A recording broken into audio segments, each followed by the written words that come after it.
get shot!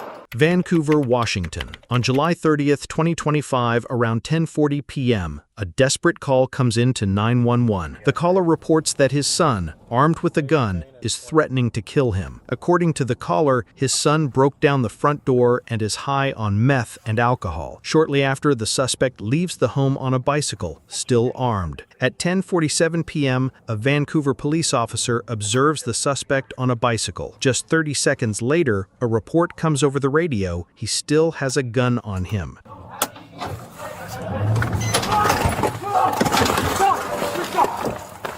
Gun. Get on the ground right now. You're gonna get shot. You're gonna get shot. Drop it now. You're gonna get shot. He yells clear commands, trying to de-escalate the situation. The officer's voice is tense. He knows the suspect is armed and dangerous. You're gonna get shot. You're gonna get shot. The suspect is later identified as 36-year-old Brandon Michael Whitcomb. Officers cautiously approach the wounded man. Their primary goal is to ensure safety and attempt to provide life-saving aid, despite the shootout that just occurred. Despite the efforts of law enforcement, arriving medics pronounced Brandon Whitcomb deceased at the scene. No officers or uninvolved parties were physically injured. It was later revealed that this was the third fatal incident involving Deputy Michael Gonzalez. In 2019, while with the Portland police, he was involved in a shooting of a suspect in a stabbing attack. A grand jury found his actions were justified. In 2021, he was also involved in a pursuit that ended with 2 other deputies fatally shooting a suspect. Deputy Gonzalez was placed on administrative leave pending the investigation, as per standard protocol. On March 7, 2025, in Bismarck, North Dakota, a routine welfare check would escalate into a fight for survival when 53-year-old Melanie Udell used her vehicle as a weapon against police officers. It all began at 12:08 p.m. when a text message was sent to 911. The caller expressed concern about a woman in a white Chevy Traverse who she believed was under the influence of alcohol and whose behavior was becoming increasingly unpredictable. Officers Matthew James and Nathan Anderson arrived at the scene. While Anderson spoke with a witness, James engaged with the driver, 53-year-old Melanie Udell, for more than 6 minutes. What's your name, ma'am? Why are you calling? Why? We got called to come check on you. They were concerned. There's nobody concerned. There was. We got a phone call. For What's going on today? who did you get a call from? Okay. I don't know. It was an anonymous caller saying there was a white. I know, Traverse that's sitting what here. they keep doing that. You know, they did that in Nebraska with my children. They keep calling in false reports. He detected the odor of alcohol and illicit substances and asked her to exit the vehicle, but she refused. The people call, and it's my job to come respond when we have a call in, to come check on people. Okay? Now, my concern is coming out of... My concern... Your concern is you know everybody that My concern is that the car smells heavily of marijuana. No, you're not. Turn off the car. Turn off the car. No. 299, she's fleeing. Get out of the car. Get out of the car. Get out of the car! Now. 299, she almost struck me. Get out of the car!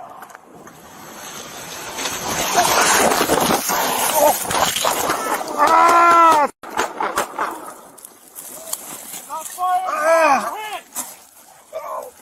Ignoring commands, Udell started the engine. When the officers attempted to stop her, she drove forward. The vehicle struck James, throwing him onto a snowbank and crashing into a fence. He sustained injuries to his head, arms, and a leg, which required surgery on his knee. Seeing his partner struck by the vehicle, Anderson opened fire to neutralize the deadly threat. Udell was wounded and later died at the hospital. James was hospitalized and discharged the same day, but his recovery is expected to take at least 1 year. An investigation by the Bureau of Criminal Investigation determined that Officer Anderson's use of force was justified. Stop right there.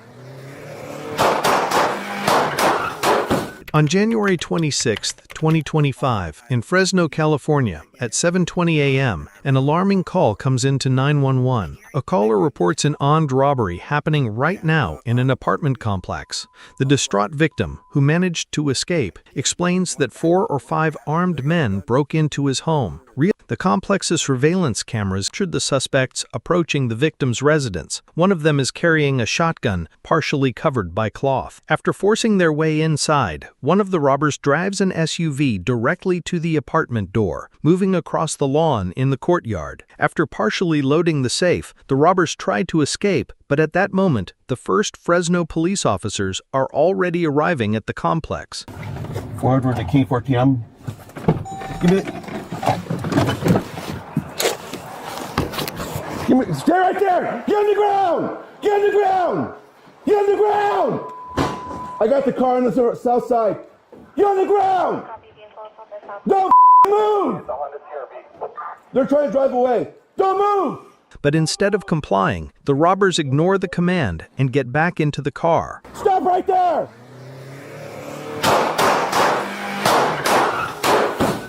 We're 11. Shots fired! Shots fired! Stop right there! The pursuit begins. Other patrol units join the chase after the armed robbers. The driver, 37-year-old Amicho Mancia, jumps out of the wrecked car and tries to flee.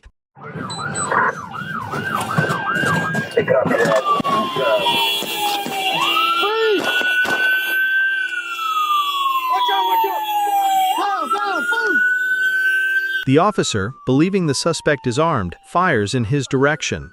As officers detain the passenger, 43-year-old Antoine Francisco Mancia, they discover an assault rifle inside the vehicle. While providing aid to Amicho Mancia, it was discovered he was wearing body armor. The shotgun carried by one of the accomplices was found in the robbed apartment. The third suspect, 28-year-old Aaron Gary, was arrested a few days later. Amicho Mancia was charged with felony assault on an officer, robbery, and being a felon in possession of a firearm and ammunition. Antoine Mancia was charged with robbery and being a felon in possession of a firearm and ammunition. Aaron Gary was charged with home invasion robbery.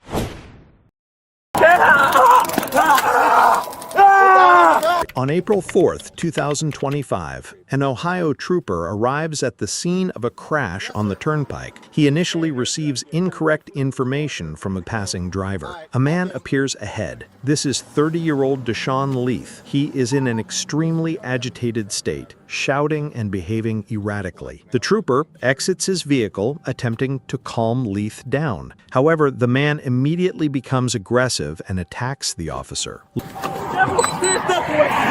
Come on, buddy. Step away. Come on, devil, step away. You a devil. What's going on, man? What's going on? In the name of Jesus. In the name of Jesus, watch out. Hey, in the name of Jesus, watch buddy, out. Watch out, get hurt. You gonna get hurt. In the name of Jesus, stop, bitch. Hey, Jesus, Lord, bow down. get hurt. Jesus, Lord, bow down. Don't touch me, Turn or around. you're Put gonna your die. hands behind Next your time you touch me, you're gonna die. Next time you touch me, you're gonna die. Turn around. Put your hands behind your back. 5-team Cleveland. Send me another unit. He's on foot. Going down the... Leith runs away for a moment, but then charges back toward the trooper. Hey, you gotta go down. You ain't That's Jesus, bitch. That's Jesus, bitch. Bitch. That's Jesus. Yes. Oh. Get down on the ground. Jesus.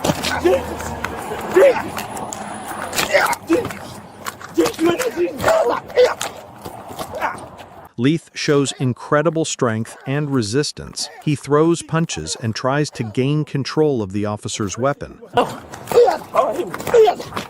how strong Jesus is. Go ahead. Listen. Get down on the ground now. Lay down. Lay down. I'm strong, baby. I'm a Jesus lover. I'm a Jesus lover. I'm a Jesus lover. While bystanders attempt to intervene, Leith sees an opportunity. He jumps up, runs to the patrol car, and steals it. It was later revealed that Leith had a complicated past. He served time for 9 home invasion charges, but after his release in 2023, he became the executive director of a nonprofit organization focused on helping at-risk kids. I'm okay. I was Hey, you just did that fine with with you him. off the radio. I In the told name him of that it Jesus, wasn't rebuke affected. the devil off the radio. Play that good gospel music. Everlasting God. In the name of Jesus. Thank you. At high speed, Leith loses control. The patrol car veers off the road and crashes. And I told him about us looking forward. There ain't no next place mentality. Next place mentality. It ain't no next place. It ain't no next place.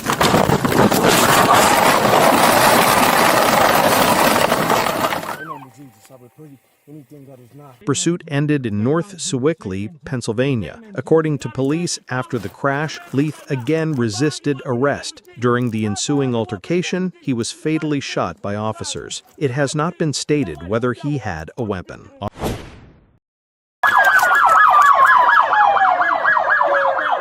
Oklahoma City, Oklahoma, April 2nd, 2025. A police patrol notices a red Jeep at a gas station. It all starts as a routine check. We're going to be in pursuit, at least taking off northbound. I'll give you a direction to travel here in a second.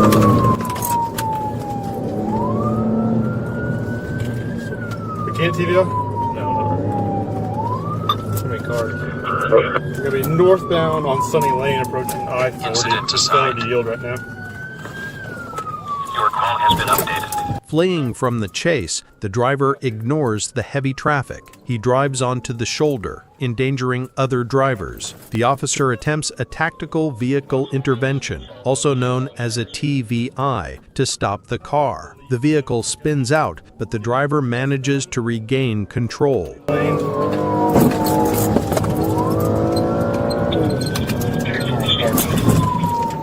We are getting on I-40, attempted TVI, just on the on-ramp, westbound I-40. Traffic is light, speeds are about 75 miles an hour, speeds, 70 miles an hour. Looks like we're going to try to go northbound on Penn, northbound on Penn.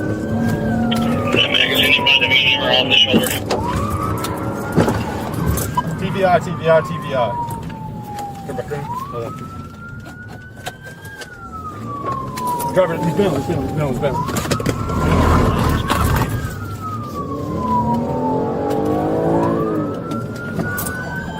I'm out.